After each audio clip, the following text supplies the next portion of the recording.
Hey everyone! Welcome back to Mr. English Couple, the podcast where we learn English through real conversations and real emotions. I'm Sarah. And I'm Jacob. Today, we're talking about something that makes us all feel a little guilty sometimes. Going to the gym. Oh, yes, the gym. Some people love it, and some people love to avoid it. Yeah, that's true.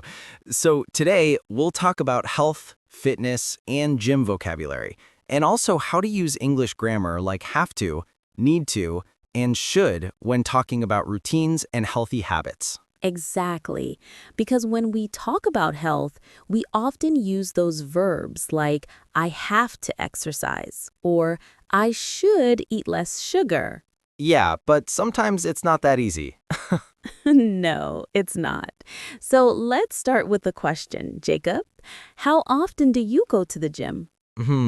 Honestly, not as often as I should. Maybe 2 or 3 times a week. What about you, Sarah? Well, I try to go 3 times a week, but sometimes I'm too tired or I have too much work. That's very common. Everyone says the same thing. I don't have time. But actually, we all have 24 hours, right? Right. It's about priorities, but it's also about motivation. For example, I feel more motivated when I go with a friend. Ah, yes, that's a good idea. Listeners, that's our first useful phrase for today. Go with a friend. It means to do something together to make it easier or more fun. Exactly. For example, I go to the gym with my sister, or Jacob goes running with his friend on weekends. Right. And by the way, today's episode will also help you learn how to talk about your health habits in English. You'll be able to say what you do, what you don't do, and what you should do. Yes. So let's begin with some basic gym vocabulary, easy words that you can use in your daily life. Okay, let's go. So, when you go to the gym, you usually start with a warm-up. That means some light exercise to get your body ready.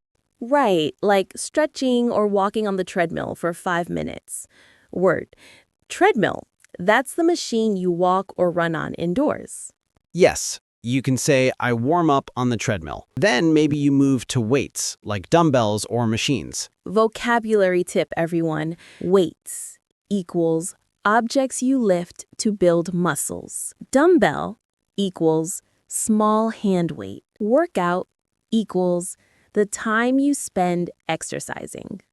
Exactly. For example, I can say, my workout usually lasts 1 hour.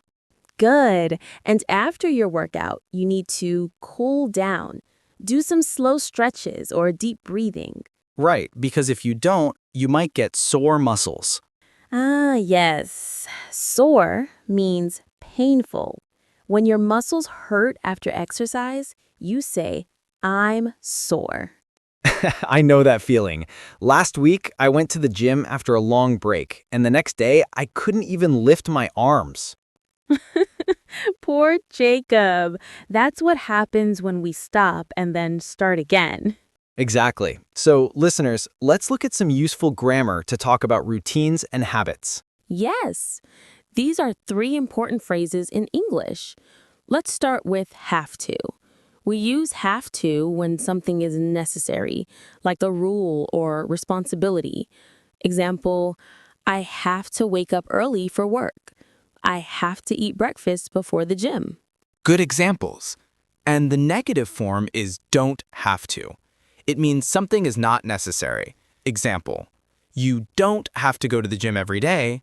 You don't have to lift heavy weights to stay healthy. Perfect. Now let's talk about need to. It's similar to have to, but it's more personal. We use it when we talk about something that is important for us. Example, I need to drink more water.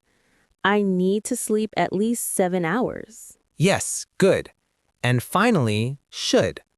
This is softer. It's not a rule, it's advice. Example, you should eat more vegetables. You should go for a walk every day. Exactly. So have to is stronger, need to is personal, and should is advice. Let's make it easy for everyone. Meaning, example, strength. Have to. I have to go to the gym. strong, rule, or necessary. Need to. I need to exercise more.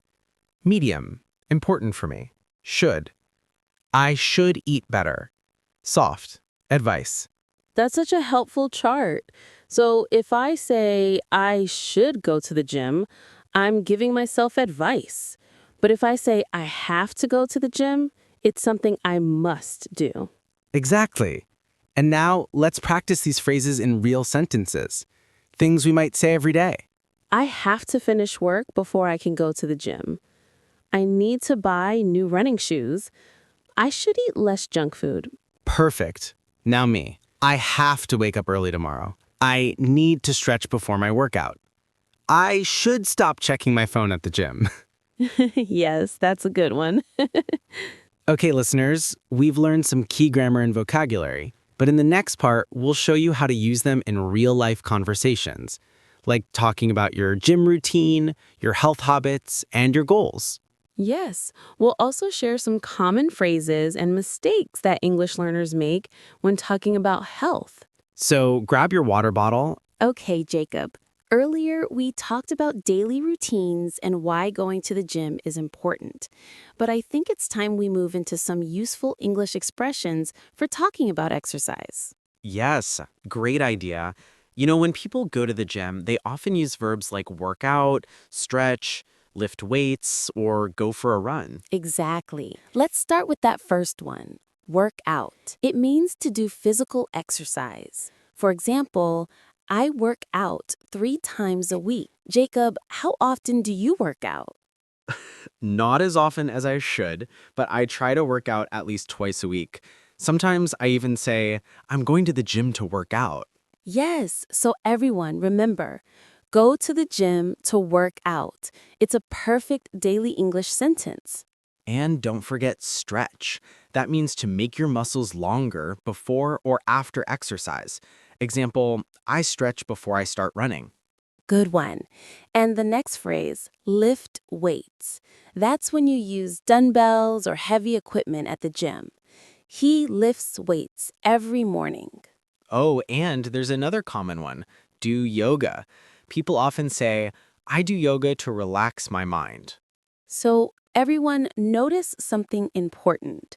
We say do yoga, not play yoga.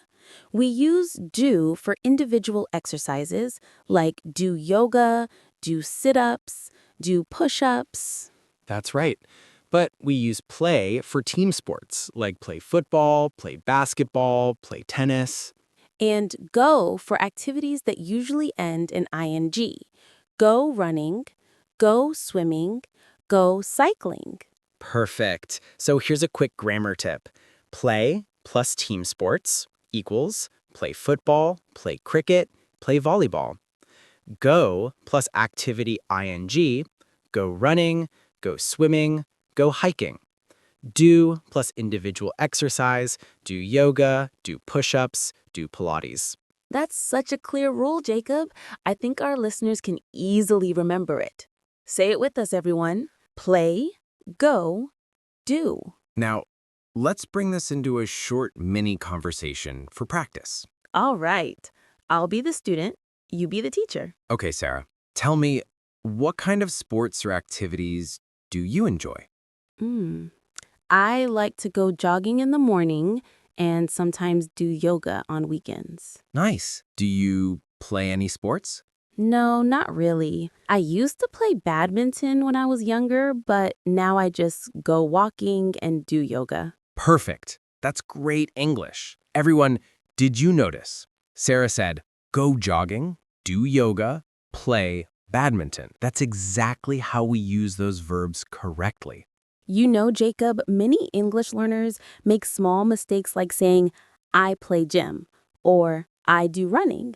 Yes, I hear that often, but now our listeners will never forget the correct form. All right, let's move to our next grammar part, using have to and should. These two are super useful when talking about health and fitness. Yes, we use have to talk about something that is necessary or required.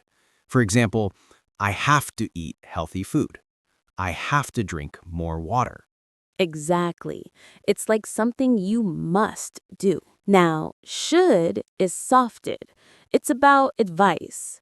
I should sleep earlier. You should stretch before exercise. So have to is strong, like a rule. Should is gentle, like a suggestion.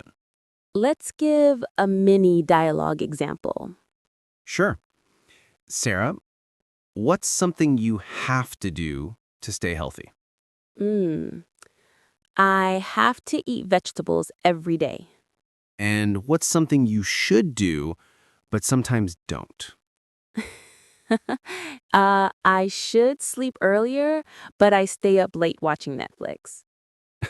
That's relatable. I should go to the gym more often, but sometimes I have to work instead. Great examples. So, listeners, remember, have to equals necessary or rule. Should equals good advice. Let's give one more short exercise for practice. I'll say a sentence, and you, the audience, decide if it uses have to or should.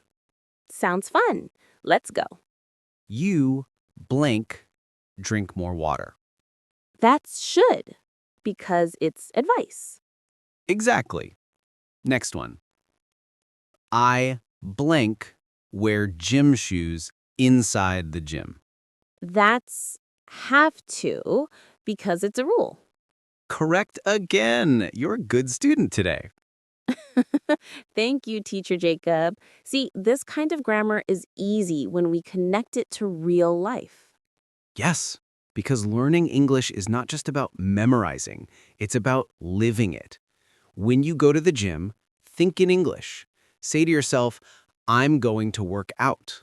I have to stretch. I should drink more water. I love that. Use English in real moments. That's how it becomes natural. Exactly. Now, before we move to our last section, let's review what we've learned so far. Wow, so we've covered so much already. Vocabulary, grammar, and even some real-life conversation. Yes, and in the next part, we'll go even deeper. We'll talk about motivations, habits, and some common English expressions people use when they talk about fitness goals. I can't wait, so don't go anywhere, everyone. Join us in part 3 of Going to the Gym, talking about health and fitness.